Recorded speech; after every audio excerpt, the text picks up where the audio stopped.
Good morning guys. So today, ituturo natin yung tamang procedure o paraan kung paano i-annotate yung assessment natin para sa merging file. So first thing, kailangan nyo po nung link na ating pagpipill upan, which is the Google Form. Ito pong nakikita natin ngayon sa screen at makikita nyo po yan sa mga description ng ating mga videos. So copy nyo lang po yung link na yan and then i-paste nyo po dito sa browser or any browser. And then after that, hanapin nyo po sa pinakaibaba yung assessment link ng merging. Ito po sa bandang ibaba makikita nyo po yan dyan, yung assessment, merging assessment, kung saan pwede nyo pong i-download itong link na ito. Yan, i-copy nyo lang po yan and then i-download nyo po. Paste nyo po sa browser and then i-download nyo po. So after nyo po magawa yung assessment, dito nyo po ilalagay sa portion na to, yung answer o sabihin na lang natin yung link ng Google Drive na inyong pinag-downloadan o pinag-uploadan. Alright. So, once ma-download nyo na po yung inyong file, which is, eto na po siya, yung merging assessment. So, all you need to do is to open the tool, which is our Python tool. Okay? The Warping Python tool. Okay? Panoorin nyo yung isang video na kung saan pinapakita kung paano nga ba gamitin yung tool, paano i-install o i-download at i-install yung tool at paano gamitin yung Warping tool at paano gamitin yung merging tool. Andito na rin po yan sa ating Google Form kung saan makikita nyo po yung mga link ng videos para matutunan nyo kung paano. Ito yung part 1 guide, part 2 guide, at saka yung part 3 guide. Alright.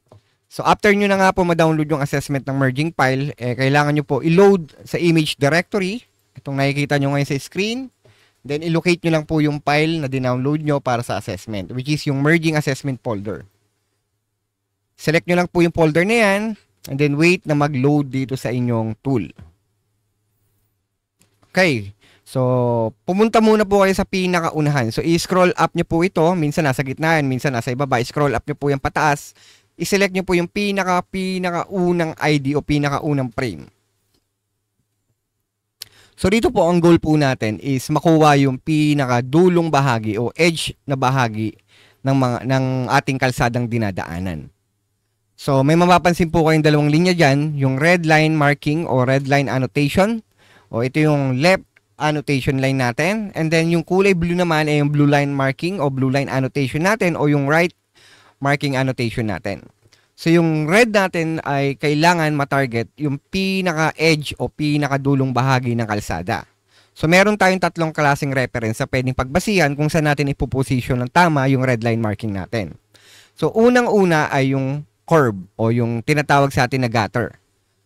So yung gutter po, pinaka-ibabang bahagi po ng gutter, dun nyo po ipoposition yung inyong red line annotation. So katulad po nitong nakikita natin ngayon sa screen, nakikita nyo po may gutter po rito. So ipoposition nyo po yan sa pinaka-babang bahagi na dulong bahagi ng ating gutter. Alright. So katulad po nito. So ganyan po yung tamang positioning niya. Balik po tayo sa pinakaunang frame. Since mag-i-start tayo sa pinakaunang frame, ngayon, in a case sa katulad nito sa scenario na to, wala ho tayong makitang gutter. Ang nakikita lang ho natin sa dulong bahagi ng kalsada ay mga damo na at merong something na concrete barrier, no? O something concrete na flooring. So, yung concrete flooring na yan po ay typically kanal po yan sa Japan, no? So, ngayon, yung kanal na yan, ang pinaka-tina-target po natin kapag wala pong gutter ay yung takip ng kanal. Okay? Kailangan may takip po yung kanal, fully enclosed po yung kanal. At kapag na-encounter nyo po na hindi fully enclosed, huwag nyo po i-annotate yun. So ngayon, dahil dito fully enclosed po yung kanal, may takip po siya, yung pinakadulong bahagi po ng kanal na yan, yung ating magiging reference. So katulad po nito, ito yung magiging reference natin, yung pinakadulong bahagi ng kanal. Yan, katulad po nito. So, yan yung proper position ng ating red line marking. Ngayon, in a case na halimbawa, wala ho tayong makitang kanal. As in, talagang zero visibility ng gutter, wala hong makitang gutter, walang makitang takip o cover ng kanal. The only thing na nakikita po natin ay yung kalsada mismo. So, kapag wala pong kanal at walang gutter, ang pinaka-ita-target nyo po, yung pangatlong reference natin, ay yung drivable surface o yung pinaka-edge o pinaka-dulo ng kalsada. So, yun po yung pinaka-magiging palatandaan natin sa marking. Ngayon, dahil kita po rito yung kanal, ipoposition na po natin ngayon yung red line marking natin. Ngayon, ang tanong, gaano ho ba kahaba? pinaka-importante po kasi rito, kailangan meron ho tayong guide na gagamitin. Ngayon, sa kaso po namin, ang ginagamit ko pong guide ay yung Bandicam. Pwede nyo rin pong gamitin itong Bandicam. Typically, pang-recording po kasi ito si Bandicam. Pero ginagamit ko rin po ito para sa pang-guide. Okay? So, sa kadahilanan si Bandicam po, meron po siyang overlaying na lumalabas kapag ginamit natin itong rectangle area. Manonotice po rito sa bandang kanan, alright? So, meron po siyang lumabas na parang overlaying na window. So, yan yung magiging marka ko o guide ko para maiposition ko ng tama at tuwid yung mga linya na tatandaan ko. Alright. So, rito, dahil si red line marking natin ay masyadong mahaba, napapansin nyo rito ngayon sa window ng warp output. Okay, punong-puno o sabihin na lang natin, wala tayong makitang itim na bahagi rito sa warp output. Kailangan meron ho tayo makikitang itim na bahagi sa itaas at sa ibabang parte ng ating warp output window. So, kailangan ko pong paliitan o i-adjust yung ating red line marking annotation tool. Katulad po nito. Yan, napapansin nyo po, meron na pong itim na bahagi. So, hindi naman po sobrang liit at hindi rin naman po sobrang laki. So, typically, sabihin na lang natin, itong marking na to ng ating Bandicam, ay sabihin na lang natin mga ganito po siyang kahaba. Yan. Mga ganyang kahaba po. So, ipoposition na lang natin yan na ganyang kahaba po dapat siya. Okay? Yan, katulad po nito. So, ganyan lang po dapat siya kahaba. Pangalawa po, no? Kailangan din po, tandaan natin to, no? Na pantay po dapat yung ating linya. So, napapansin niyo po rito yung linya na nakikita natin sa kaliwa, yung solid white lane. Kailangan ho maging pantayan. Pero para maipantay natin yan, kailangan muna nating ilocate o i-position yung ating blue lane marking annotation. So, yung blue lane marking annotation po natin ay kailangan po i-position natin siya, okay, sa center lane o sabihin na lang natin line separator ng kalsada. So, yung line separator o center lane, ito po yung linya na kung saan nahahati po yung kalsada. So, may mga linya-linyang nakaseparate po bawat daanan. Ngayon, ang tinatarget po natin dito, yung kalsada na dinadaanan po natin. Ibig sabihin, hindi po yung kalsadang kasalungat, hindi rin po yung kalsada na sabihin na lang natin na hindi po natin legal na madadaanan. So, rito po kung mapapansin nyo po, meron pong zebra lane na malaki na nakikita rito sa senaryo natin. Okay. So, meron po kasi kami tinatawag na rule of thumb, no? Yung rule of thumb number 1, kapag ka single na kalsada, o ito yung kalsada na dinadaanan natin, yung direction ay pa-forward, okay? Kapag single yung kalsada na yan, going to dalawang linya ng kalsada, o yung one lane going to 2 lane, that is 1 plus 2, rule of thumb, ibig sabihin, kailangan mong i-occupy o sakupin sa warp mo yung zebra lane.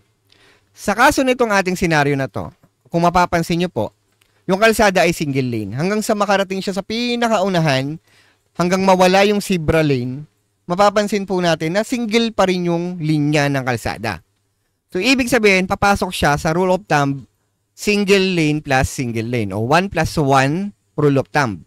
Kapag ka 1 plus 1 po yung rule of thumb na may encounter po natin na senaryo, hindi po natin pwedeng isama yung zebra lane sa ating warping o sa ating annotation. Ngayon, ang mangyayari rito dahil hindi nga natin siya pwedeng isama, kailangan lang nating i-target itong kalsada na kung saan, mapapansin nyo po, hanggang yan lang kita. Katulad po nito. Yan, sa bandang kaliwa. Wait lang, adjust natin muna yung red line marking natin sa pula. Okay, position po natin ang tama. Yung width and height.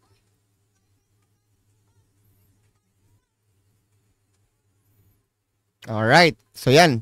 So, na-position na natin sila ng akma sa ating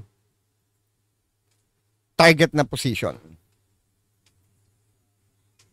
Alright. So, ngayon kung napapansin nyo po rito, dun sa blue lane marking annotation po natin, tinarget natin yung, sabihin na lang natin, dulong bahagi ng zebra lane. At nagbigay tayo ng konting allowance. It's about 2 to 3 millimeters na allowance.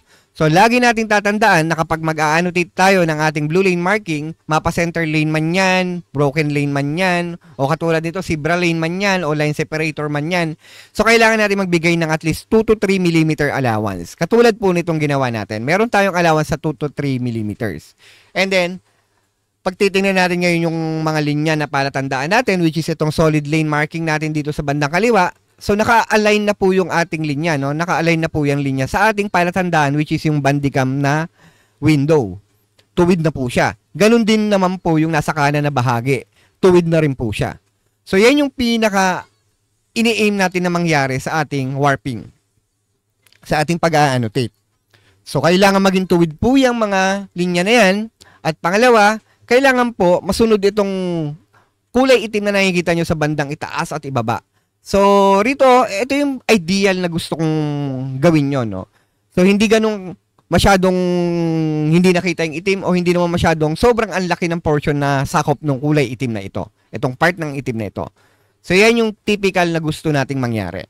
Ngayon, dahil na-annotate na natin ng tama itong unang frame, kailangan na natin iset as default lane itong linya na to. So, ang purpose ng set default lane ay para ma-save ng ating tool na itong linya na to yung magiging gabay natin hanggang sa matapos po yung frame natin. So, kailangan hindi na po magbago-bago pa yung sukat nitong warp output na to hanggang sa matapos po yung ina-annotate natin na dataset. Kaya lang, merong mga instances na mangyayari na kailangan mo talagang i-adjust yung sukat ng ating warp output. Okay? Merong mga inevitable talaga na hindi maiiwasan. So, okay lang mangyari yun kung sakaling ganun at hindi maiiwasan. Pero hanggat maaaring maiiwasan, kailangan maging pare-pareho, constant yung sizing ng ating warp output. Later on, i-explain natin sa merging natin kung bakit ba napaka-importante na pare-pareho yung size o yung sukat ng ating warp output. Okay, proceed tayo ngayon sa next frame. Dahil na set default lane na natin ito, we need to click this blue button sa bandang ibaba para mag-save and mag-proceed sa next frame na ating i-annotate. Alright. So yun, napansin nyo, no, medyo nag-tilt na lang ng konti yung mga linya. I-adjust na lang natin yan. Pangalawang tip na ibibigay ko, lagi nyong unahin, okay? Unahin nyo laging i-annotate yung blue lane marking natin. Unahin yung ipantay yan. Dahil kapag ka inuna nyo yung pula at in-adjust nyo yung kulay blue, may mga time na gumagalaw po ulit yung pula kahit na i-adjust nyo na po. Kaya mas mainam kung yung blue muna para pag in-adjust mo yung pula na linya ay hindi na siya gagalaw. Nga pala mga idol, no, napapansin nyo, hindi man kita rito ngayon sa video, pinipindot ko yung shift button sa keyboard pag ako ay nag-a-adjust ng linya. Sa kadahilanan para hindi po gumalaw o mabatak itong linya na to. Let's say for example, no, isi-set default lane ko na to, ayos na yung linya, and then magpo-proceed ako sa next image. Ngayon, kapag hindi ko po hinawakan yung shift, ngayon, ito yung kamay ko, hindi ko hinawakan yung shift, at minove ko ngayon tong pula na to, so mapapansin nyo, nag-a-adjust yung kulay itim. Alright? Dahil nagagalaw ko po yung tamang length ng linyang ito. Alright? So, ayaw natin mangyari na mag-adjust yan, dahil nga po, maiiba na naman po yung sukat ng ating warp output. May mga case na kailangan nating manu-manuhin i-adjust yan, lalo na sa kaso na hindi natin mai-annotate ng tama itong linya na to, itong pulang linya natin na to. Pero hanggat maaari, kung mai-annotate naman natin ng tama, kailangan hindi po siya magagalaw. So para ma-prevent natin yung paggalaw na yon, kailangan nyo po pindutin yung shift.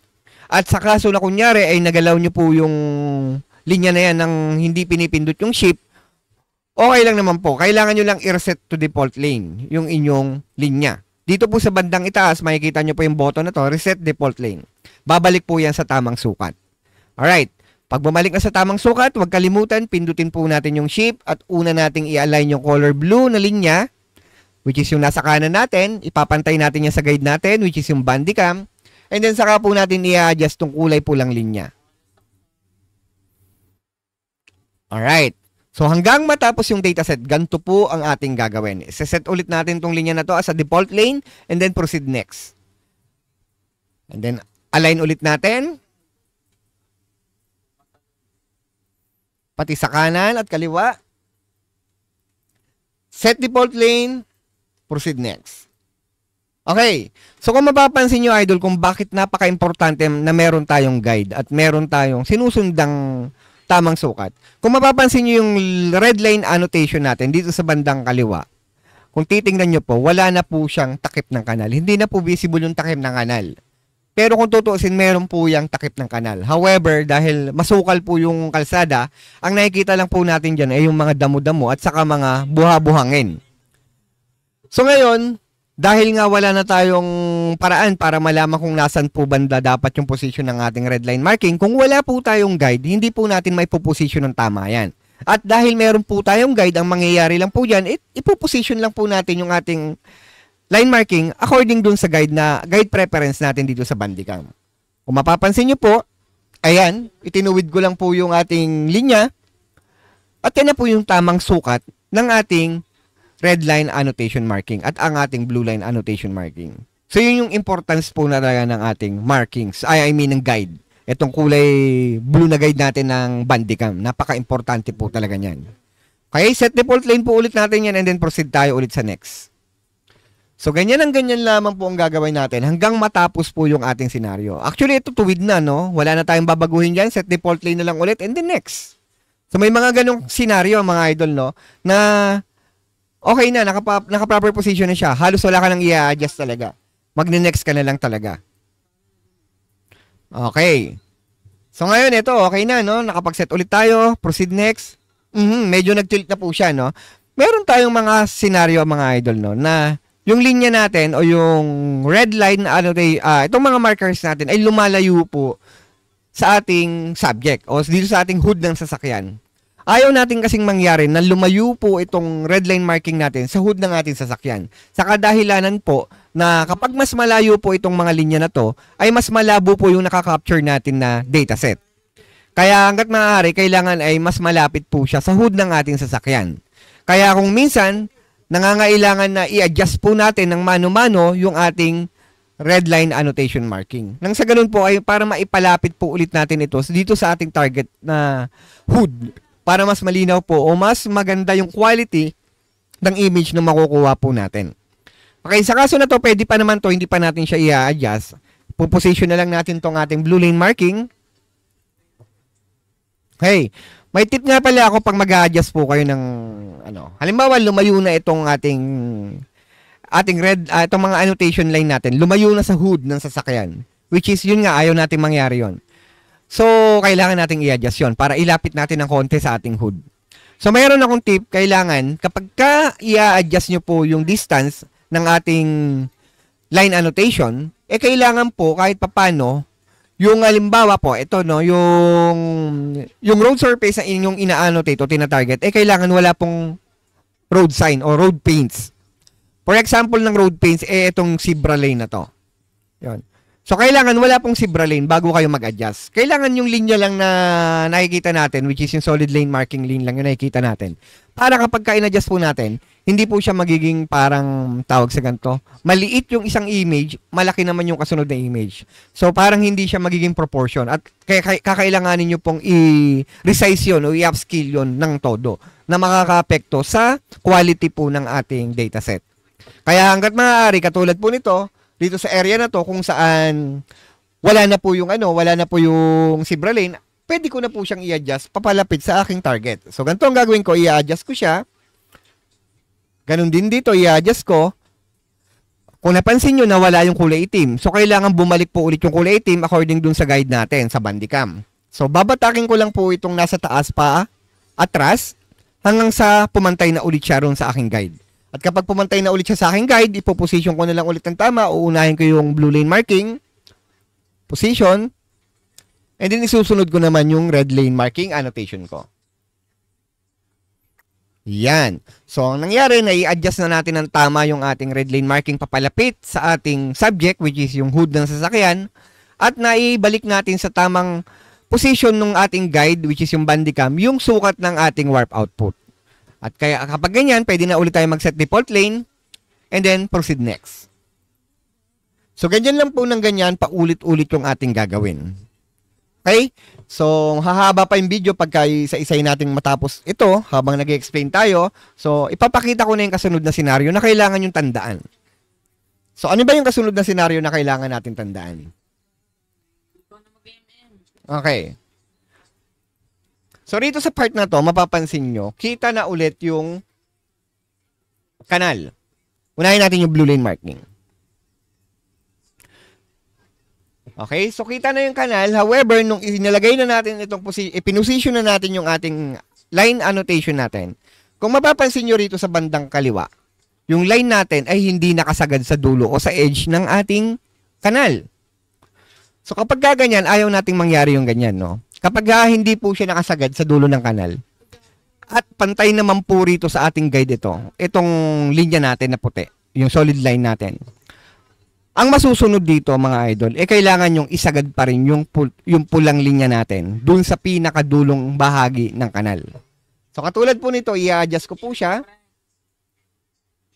Yan. However, dahil in-adjust ko nga po siya, no, nag-adjust po tayo. Ang nangyari naman po, dahil nag-adjust tayo, naiba po yung sukat ng ating gabay o ng ating guide. Okay lang yan, tayo na lang mag-adjust dun sa guide natin. So, ibig sabihin, sa mga susunod pang mga annotation, ang susundan na nating guide ay ito ng bagong guide na to. Dahil nagbago po yung, sabihin na lang natin yung scenario ng ating ng ating ina-annotate. So, kailangan masunod lagi yung pinakadulong bahagi po ng kanal. Alright. So, ganyan po yung kasunod na gagawin natin. And then after that, okay, hanap pa tayo ng iba pang senaryo na maaari nyo ma-encounter. Sa bandang unahan po nito, magkakaroon po ng merging. Kaya po tinawag na merging assessment ito dahil nga po sa meron dito nagbe-merge na 1+2 or 2+1 na kalsada. So, dito po sa bandang unahan, kung mapapansin nyo po. Ayan, ito na. So, rito, mag-start tayo rito, mga idol. I-adjust natin muna ang ating position muna natin ang blue lane marking natin. Then saka natin i-position yung red lane marking natin. Alright, set default lane lang ulit as usual. Proceed next. Adjust the blue lane marking ulit.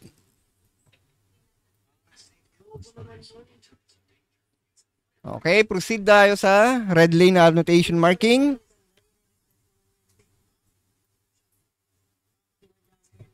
Okay, pantay na. Set default lane and then proceed next. Ayan, approaching tayo ngayon sa zebra lane. Na kung saan yung zebra lane na to, ito na yung scenario na tinatawag natin na 1+2 lane. So, bakit po siya tinawag na 1+2 lane? Kasi nga po, yung linya natin na dinadaanan ay single lane lang po. Ngayon, approaching siya sa dalawang linya na kalsada. So, ang rule of thumb, kapag ka ang ating kalsada ay nagbago from single lane going to 2 lane, kailangan po natin, okay, i-adjust ang ating warping. So, rito po, since 1+2 na po ito, kailangan na natin isama yung zebra lane dun sa ating annotation marking. Alright. So, sa pagsama sa zebra lane natin, hindi na tayo magbabase sa nakagisnan nating gabay na kung saan, kailangan meron tayong, tawag nito, advance sa 2 to 3 millimeters. So, rito, ang gagawin natin ngayon, pagpasok natin sa zebra lane, katulad nitong senaryo na to, kailangan natin i-position yung blue lane marking natin ng bahagyang nakatilt yung ating kalsada. Katulad po nito. Kung napapansin nyo, parang nakapatriangle po itong ating zebra lane dito sa ating mark. Ito, parang nakapatriangle po siya. Yan yung ina-achieve po natin. So, nakapatriangle po siya, and then ipoposition naman natin itong ating red lane annotation marking. Alright. So, napapansin nyo rin po sa red lane annotation marking natin, hindi na nasunod yung guide o yung pinaka-solid white lane natin. Hindi na siya, tawag ito, hindi na siya naging pantay dun sa pattern natin o sa guide natin na bandicam. Sa kadahilanan nga po na galing po siya sa single lane, which is maliit na kalsada, at unti-unting lumalaki po yung distance ng kalsada o yung lapad ng kalsada. At dahil lumalaki po yung lapad ng kalsada, meaning yung annotation natin lumalapad din at kaya hindi na po siya pumapantay dun sa ating guide. Yun po yung dahilan nun. Kapag kaho kasi pumantay yan, ibig sabihin, isang sinyalis na mali po iyan. Hindi po dapat yung pumantay rito sa ating guide. Kasi nga po lumalawak yung kalsada, kung pantay po yan dyan sa linya nyo, sa marking nyo o sa guide nyo na bandicam, ibig sabihin lamang po nun ay magkasing sukat lang yung kalsada na ina-annotate mo kanina na single at saka yung kalsada na lumalaki. Hindi po dapat ganun yung mangyari. Kailangan po bahagya po siyang lumalaki. Katulad po nitong ginawa natin ngayon. So, isi-set na natin to as default lane. Proceed next. So, ganun ulit. I-apply ulit natin yung approach kanina na dapat pa-triangle. Ayan, kung mapapansin nyo, pa-triangle po siya. At napansin nyo po, yung ating mark o yung guide natin ay sumobra ng layo. Okay lang po yan. Kasi nga po, lumalapad na po yung kalsada. Set default lane ulit natin and then proceed next. Position po ulit natin ito rito sa ating kanang bahagi at pa-triangle. So, ganun po ulit. Medyo lumalawak ulit at lumalayo po ulit yung itong ating guide. Okay na okay po iyan. Okay, set default lane. Proceed next. Readjust ulit po tayo. Alright. Ito, kita na po natin yung kanal dito sa bandang ito, sa bandang parte na ito. So, kailangan natin i-annotate siya sa dulong bahagi ng takip ng kanal. At papansinin nyo, malayo pa rin po itong ating guide. Okay, okay lang yan. Set default lane and then proceed next. Same procedure, adjust ulit po natin itong ating blue lane marking na nakapa-triangle. Alright, yung position ng ating kaliwa, okay na. Set default lane, proceed next. So, ganito po dapat yung ating annotation kapag ka nag-approaching tayo sa 1+2 lane. So, napaka-importante na masundan nyo po ito kasi ito po yung pinaka magiging reference po natin sa mga dataset na gagawin nyo po. No, kailangan maging accurate po kayo rito. Set default lane, proceed next. Okay. Yon. So rito sa scenario na to, kung mapapansin nyo rito sa bandang kanan ng ating warp output window, nakikita na natin yung zebra lane na kung saan para siyang nakapasi. Para siyang buntis. Slightly buntis. So yan yung senyales na iniintay natin na para ituwid na natin yung blue lane marking natin. So kailangan na natin ipantay yan. Alright?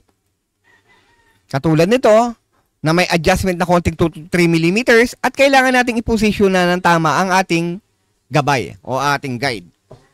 Ganun din dito, i-position na natin sa dulong bahagi ng kanal ang red lane annotation marking natin and then saka natin i-position ang ating gabay. Katulad po nito.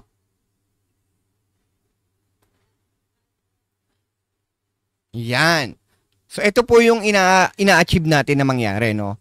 So, na-position na natin yan. Yan na yung magiging setup natin para sa 2-lane annotation. Set default lane, proceed next. Alright? So, adjustment na lang ulit. Pwede na natin gamitin reference yung ating guide.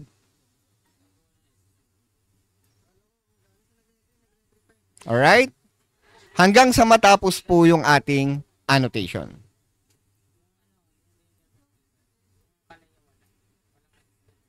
Ayan, sana ho nasusundan ninyo. Ang ngayon dito, idol, no, kita na po yung bandang bahagi ng espalto ng kalsada rito sa warp output natin. Huwag natin isama yan, kailangan hanggang sa dulong bahagi lang ng kanal. Yan. So ngayon, nag-adjust yung ating bandicam, yung guide natin. I-adjust lang natin yan, ipantay natin ng tama. So yan yung susundan natin na tama. Set default lane, proceed next. Pantay na. Set default, proceed next. Sorry, hindi pala siya pantay. Balikan natin yung isa kanina. Medyo tabing itong blue lane dito sa taas. Yan. Set default lane, proceed next. Okay, adjust lang ulit sa blue lane natin. Alright. Ganon din sa red lane natin. Okay. Set default lane, proceed next. Hanggang sa matapos po itong ating ina-annotate na kalsada. Ngayon, mapapansin nyo po, may i-apply naman natin dito yung kasunod na rules ng rule of thumbs natin. Yung 2 lane plus 1 lane o 2 plus 1 rule of thumb. So kapag 2 plus 1 rule of thumb naman po, ganito naman po yung gagawin natin. Diretso lang po muna natin hanggang sa matapos dito.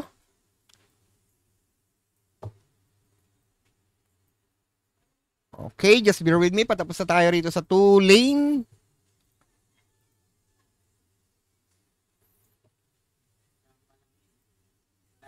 Alright. Set default, proceed next. Set default, proceed next. Okay. So rito, mapapansin nyo, okay, bago natin i-annotate yung kalsada na yan, itong may crossing walk, puntahan muna natin yung unahan ng kalsada. Dito sa unahan ng kalsada, kung mapapansin nyo po yung kalsada, no? Ito, kalsada na to. Single lane na lang po yung kalsada na to. Sa kadahilanan, kung mapapansin nyo po yung marking o yung paint marking dito sa kabilang linya ng kalsada, yung arrow ay para sa kasalubong na kalsada, na sasakyan na natin. Kasalubong na sasakyan. So, ibig sabihin, nangangahulugan niya na single na kalsada na lang yung pwede nating i-annotate dito. Galing tayo sa 2 lanes kanina. Ito nga po yung 2 lanes. Galing tayo rito sa 2 lanes. So, kung approaching tayo from 2 lanes plus 1 lane, kailangan po nating emerge na into 1 lane yung kasunod na warp output natin. So, ang tanong, kailan ko ba i-merge into single lane yung warp output na gagawin ko? So, i-merge lang natin into single lane kapag hindi na natin nakikita ng buo itong crosswalk na ito. Itong sign na to. Any sign na makikita nyo bago mag-crossing, normally nangyayari yung 2 plus 1 na yan sa crossing. Alright. So rito, dahil kita pa natin ng buo yung crosswalk na to, ang a-annotate natin dito ay 2 lanes pa rin. So magsiset default lane tayo rito and then proceed next. Yon. So rito, kalahati na lang ng ating crosswalk ang nakikita. So rito na ako magsi-single lane. Alright. So paano mag-single lane? I-adjust lang po ulit natin yung ating line marking. Alright, so magiging ganito na po yung linya natin. Single lane na po tayo ngayon. Dahil nga po galing tayo sa 2 lanes o dual lane, going to single lane. 2 plus 1 rule of thumb. Ito na ngayon yung magiging set default lane natin and then magpo-proceed next po tayo. Proceed next. Alright, proceed next. So rito, ipoposition na natin ng tama yung ating line marking. So kailangan po hindi natin masama yung gutter na yan. Kung napapansin nyo po yung gutter na yan, no? Hindi po natin isasama yung ibabaw ng gutter. Hanggang dito lang po tayo. So, ito na yung position natin. Isi-set default lane na natin yan. And then, proceed next. Ganun ulit. Position lang ulit ng tama. Okay, unahin natin itong blue lane natin. So, rito kailangan natin mag-adjust ng 2 to 3 mm. So, i-adjust natin ng 2 to 3 mm yung ating linya. Katulad po niyan. Saka natin i-adjust yung ating linya o yung bandicam guide. So, ganun din dito sa red lane natin. I-position natin. Alright. Set default lane and then proceed next. Ayan. So, rito, unahin natin yung blue lane natin. Position natin yan ng tama. So, rito naman sa ating red lane annotation, kailangan hindi kasama yung gutter o yung ibabaw ng gutter. So, ito yung ideal na dapat nating makuha. Ngayon, i-position na natin yung guide natin dito. Set default lane at yan na yung ating susundan.